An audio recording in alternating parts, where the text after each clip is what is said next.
Welcome. You've splash landed into this Prosecco-laden podcast, straight into the woo-woo pool with the crew of Ohm-g. We're just a simple group of tragically imperfect and highly empathic BFFs, exploring a wide range of atypical topics with humor, grace, and curiosity. This is Ohm-g.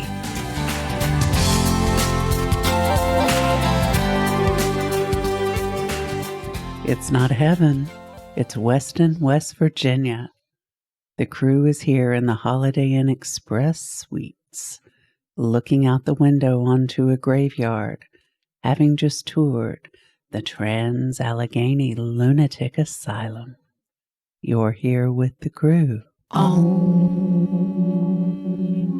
the podcast. Welcome back, guys. This is Brenda. And this is Lynn. This is Camille. And this is Chandra. And we are on location for the final episode before the summer. You're breaking my heart. I know, but we decided we'd go out with a bang, right? Oh, that we did. Going to go on a little field trip. Mm-hmm. Much anticipated. We've been planning this for a little bit. And we spent the day in the insane asylum. And how many times have we not done that? But this time as guests, not as patients. In this lifetime. As guests. Right. Those with children might understand how we feel right now. Yeah. So let's talk about our experience today, because I don't know, did it live up to the hype? This is Chandra. My opinion, yes, but not in the way I expected it to. Same. It is probably one of the most featured spooky paranormal places on all those endless paranormal shows that you've watched. And I think we avoided it specifically so we didn't go in with anything in our subconscious. I personally, this is Camille, expected something a little bit foreboding and gloomy with shadows everywhere and maybe some funny special effects. And it was even at times uplifting, dare I say. The concept was fantastic. We had a nice guide, but it was low key. Heaviness is not even the right word. A density. There was a density to the atmosphere, but there was definitely a lightness that I didn't expect. Yeah. To what we experienced. You would feel different things in different places as well. I didn't physically see anything. No, actually, I did see that one thing. Physically, I did see some small shadow along the floor on the first floor whenever we started the tour. And I don't know what it was because I couldn't tell that it had a shape. I just saw the movement of it, and it was like a dark gray, kind of shadowy figure, which reminded me of maybe a cat or some sort of small animal. But Lynn saw something. I did. As soon as we walked in the first hallway, I saw a shadow cross the hall. And it wasn't too long after that our guide started talking about how people would see the shadows cross. So I did see that. But even before we went in, I caught the orbs on the camera. Yeah, we were in the museum section of it, and that one room was creepy AF, y'all. It was creepy. Yeah. Yeah. And they had all these mannequins set up to be like. And yeah, they should warn people that they have those, because I stepped through the door and didn't know there was a mannequin in a box. But they were in certain treatment scenarios. Yes. Right. And it's a little bit untethering for a moment. Mm-hmm. Yeah, but in that room was really interesting, because that's one of the most intense feelings I had was in that museum room. Yeah. That was showing different restraints and therapies that they did, like the cold therapy. They had a mannequin in a bathtub, and then like confinement. And they would keep them in those bathtubs for like 8 hours. I know, that's insane. On ice? I mean, can you like imagine? 50-degree water, I think he said. Can you imagine what the physical body was going through? I cannot. No wonder that mannequin looked miserable. Right. Yeah. I would fake being sane with every fiber of my being if I were there. Right? But there were 2 times that I thought that water dropped on me, on my arm. Not like even on my shoulder, like on my side arm. but there was nowhere that water was found. So that was, I don't know what that was. Yeah, one of the places was over where they were showing us how they did the lobotomies, which was, ugh. That was the disturbing part for me. Well, and we had all been having a sensation before we got to that section. And after he did that speech, his script for the lobotomy section, all of us, it got like times 10 intense, but we were all like having like a pain over our left eye in the same spot. And we all said, it feels like an ice pick. It feels like an ice pick, kind of like headache. And then he did that, and it kind of like, mine became more like it got to on both sides. Mine was on both sides too. That was probably the most intense section of the tour. But they had the walls painted that beautiful yellow color, which if you're into the color, Ray, yellow's a very uplifting color. Right. So I think it transmuted some of that energy in there. But listen, that picture I took upstairs where he was talking about where he kept seeing the other man, and the whole picture is white except the bottom of the rocking chairs. And that was wild because you took like 3 different pictures of the same thing, and the others were normal exposure. And the one picture you took, everything was white, and you could see what looked like someone standing. It looked like fabric. It did. It looked like fabric. It looked like the bottom of a hoop skirt dress. It did. Is what it looked like. Yeah. We'll have to post that. For sure. Yeah. Yeah, interesting. Well, and several of us other people in our group took pictures in that same spot, and nobody else had that same phenomena happen. No, that was really weird. And then Chandra, tell us about what happened to you whenever we were like just got there and in one of the rooms. I had said I wanted a life-changing moment, and I think this was it. We had just, of course, if you know us, our first stop was the gift shop. We had to do a little shopping. But a couple of us bought like the t-shirt, the typical, souvenir kind of things. And I think 2 or 3 of us had bags from the gift shop.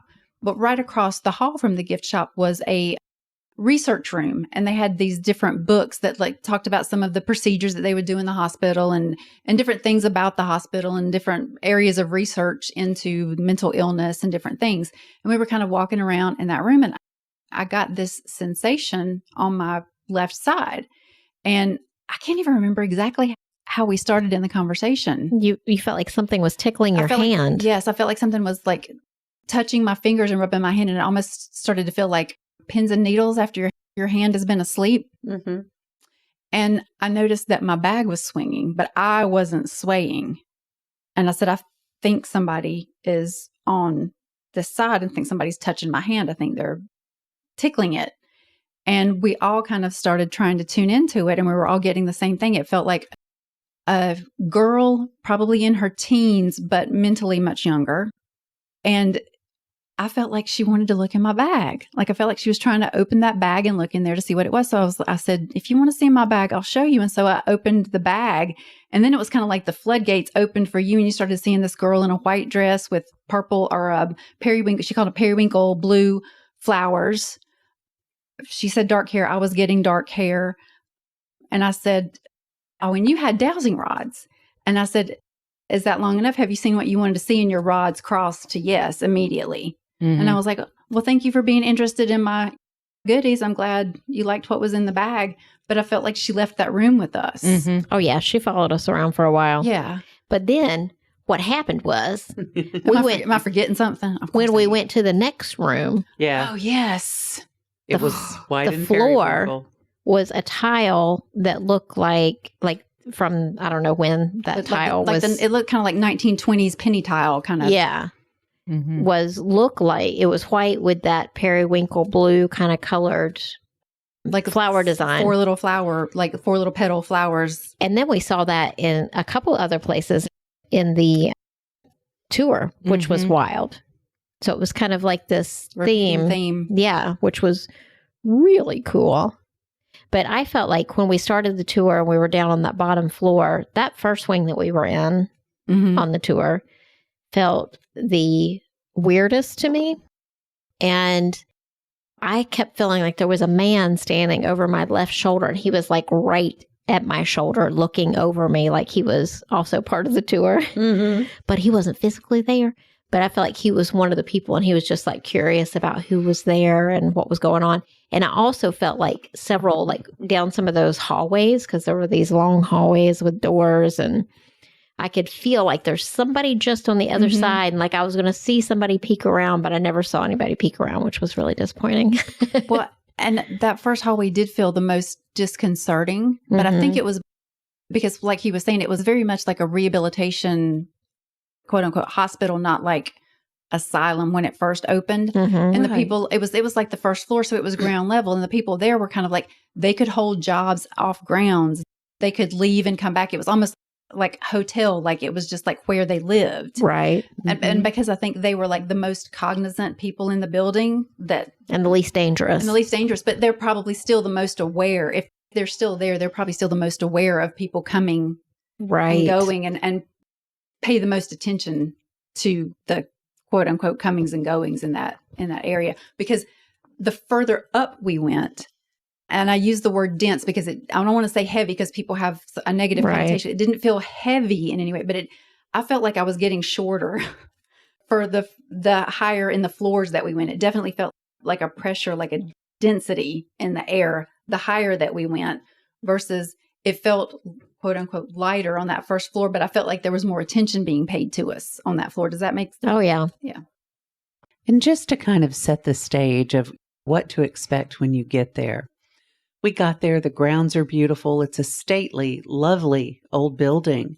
And like we said earlier, this place was conceived by a person to offer things like fresh air and a sense of community and family and different modalities to help people heal instead of just sticking them in a concrete room and letting them get even crazier. But they did do lobotomies. They did. Eventually, not when they first opened, but eventually. I mean, they were open to experimental things, but they tried to make the atmosphere as nice and as homey as possible. And you look out through the window panes and you can't see the bars on the windows, but they're there. You have to get at a certain angle. And there were community rooms. There was a little churchy room and an athletic area. And every floor had a dining room so that they could dine together as quote unquote family. They considered each ward of a family community. And our guide, older gentleman, very nice, very knowledgeable, apparently has been there a long time, is not someone you would look at and think, oh, he's going to talk paranormal stuff to me. He asked at the beginning, does anyone care if we talk about paranormal stuff? Well, and Lynn and I bum rushed him.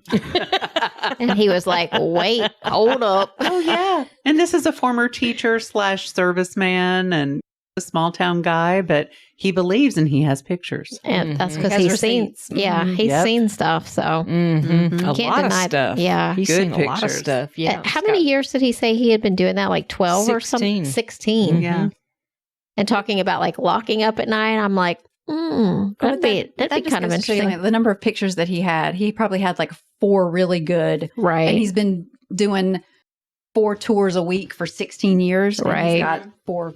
I mean, that just puts it in perspective. It put it in perspective for me because you go in and you want to have an experience, but he's been like there every week religiously doing this for this many years. And he's got like a handful. Really good. Yeah, exactly. Yeah. And the staff has on old-timey nurse uniforms. Now that kind of freaked me out a little bit. I'm going to be honest. Seeing them. Little nurse ratchet action going on. Yeah, that's exactly what I thought of. I was like, I'm just waiting for one of these women to come up with a syringe and put something in my body and I'd be passed out and they'd be taking me to one of those rooms and hooking me up to some electrical shock or something. Oh, yeah. That electric shock machine they had, they talked Sparky. to, Sparky.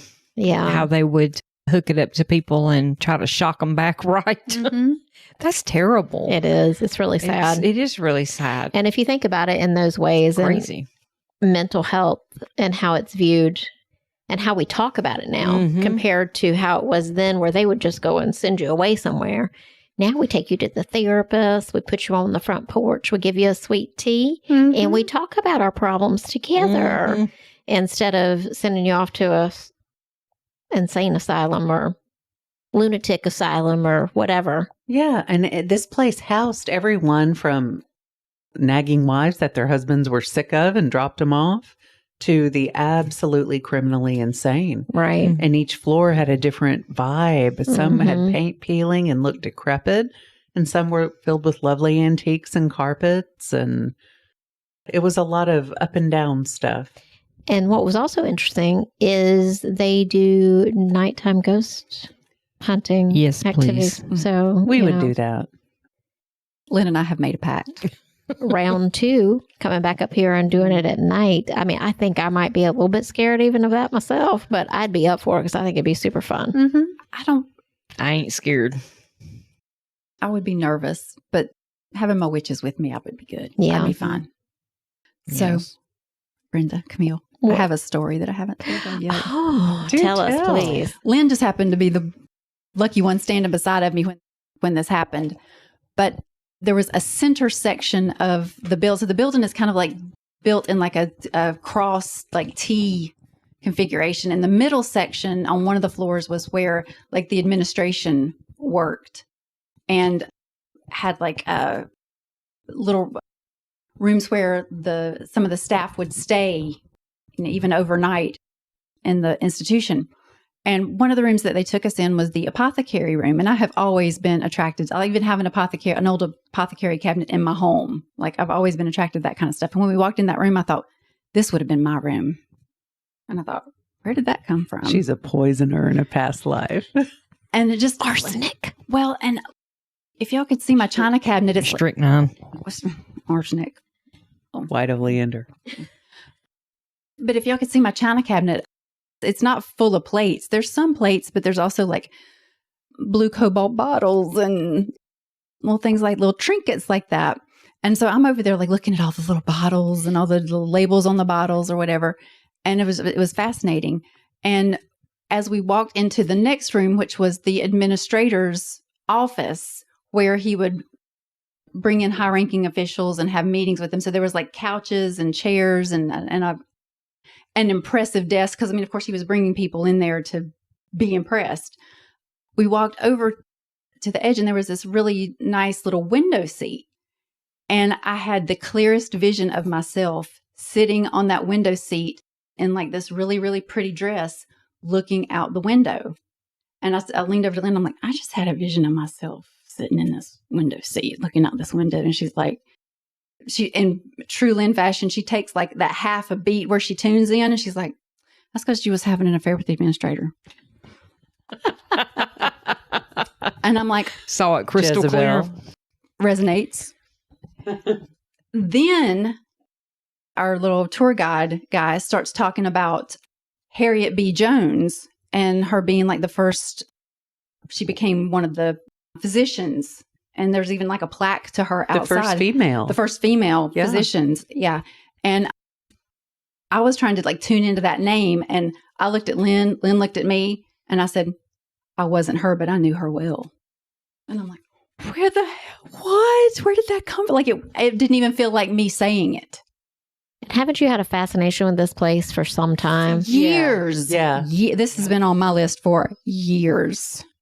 I saw it crystal clear. When she said that, I literally So took don't half think a Jenny B. beat Schaefer and- with the good hair ain't going. I'm like, girl, QHHT me on this bullshit because we got to figure this out. Yeah, because it was something clear as day. That's pretty wild.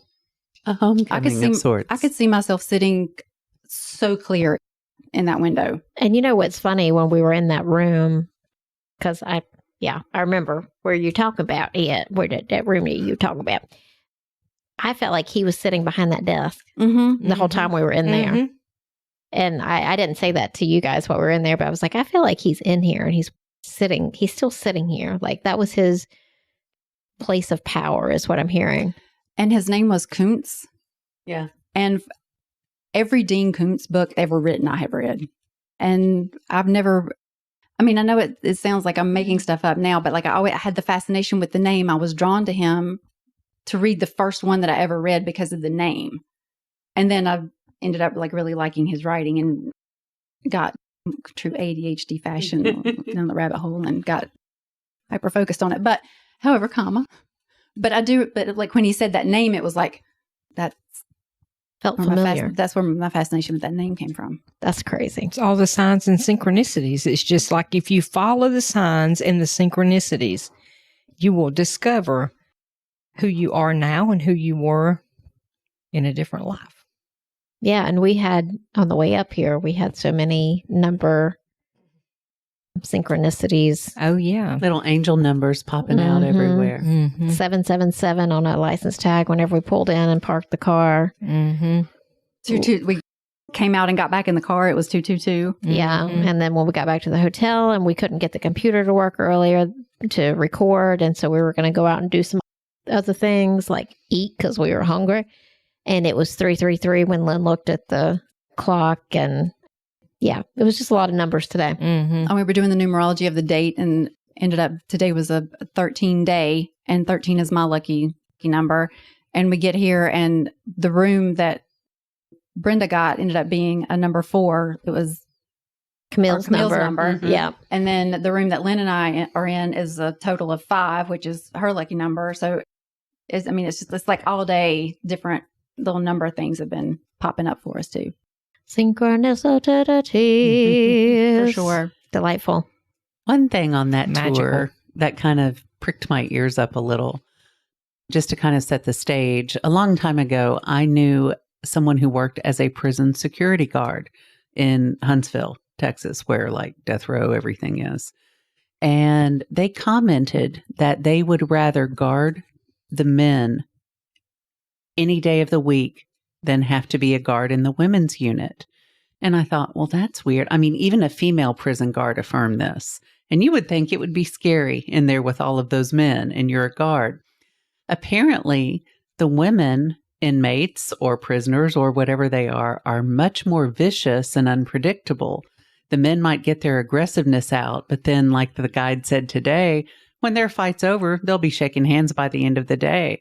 And he mentioned that people did not necessarily want to work in the female ward because they would plot, they would scheme, and they would wait forever just to catch you unawares. And I thought, ooh, that was interesting. That's how we roll. Yeah. Sometimes. Yeah, I can see that. Anyway, just a weird little side note. When he said it, I was like, oh, okay.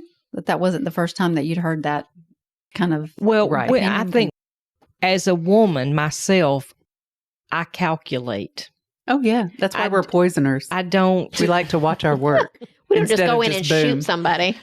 I don't generally jump the gun, but I do think that males, and no offense, but I think males do, they just act. That's They're more testosterone. reactive. Yeah, more reactive. Where me, I'll sit back and plot Exactly.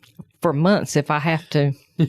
We do not condone this No. for any of our listeners. It's just an aside, so to speak. Let's just say the unhealed version would have. Right. Yeah. She still lives within me, though. I mean, she's my shadow.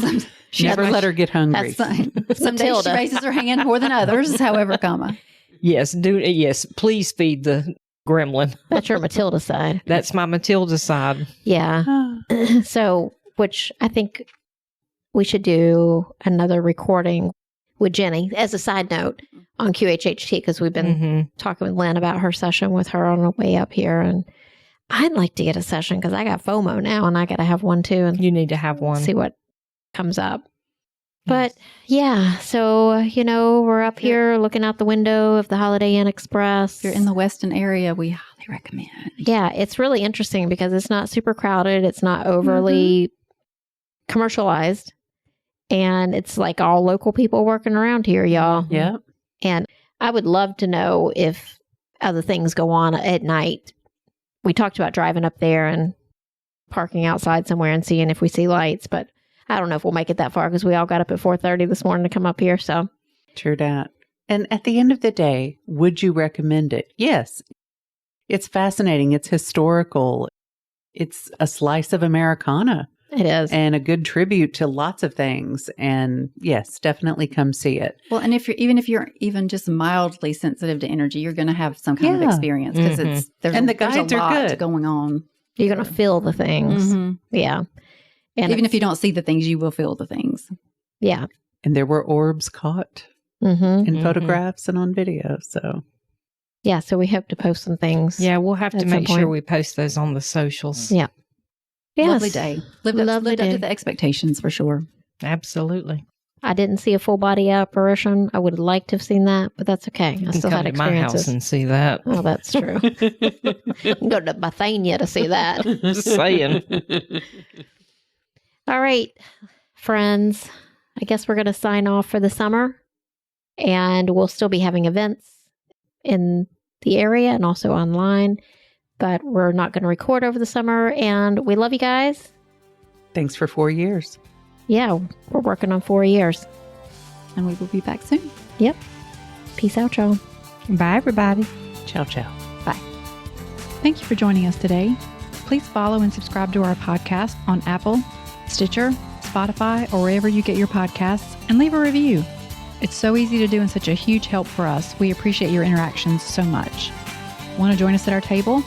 Make sure to check out our YouTube channel and join our Facebook community. If you've enjoyed this content and wish to support us, take a look at our Patreon page. All information and links will be in our podcast description. Catch you next time.